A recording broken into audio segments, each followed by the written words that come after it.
2 mètres, presque la taille moyenne d'une autruche mâle adulte, mais aussi celle de Melby, un jeune homme dans la vingtaine.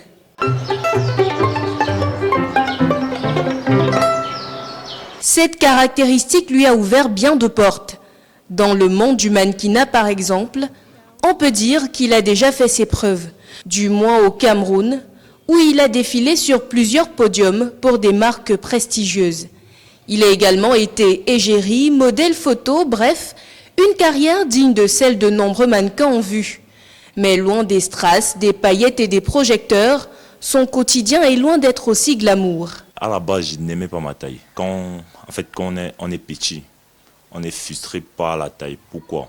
Parce qu'on se retrouve avec des personnes avec qui on grandit. Au départ, on a tous la même taille.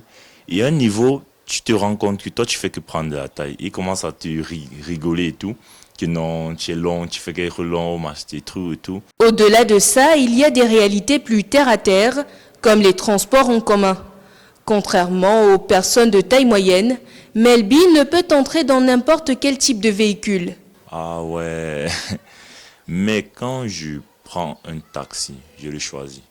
Parce qu'il y a plusieurs types de taxis. Il y a un style de taxi cargo là, que je me sens plus à l'aise. Parce que dans les autres, je suis un peu à l'écran.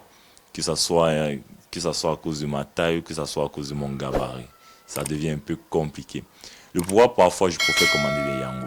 Son témoignage met en lumière des réalités souvent ignorées.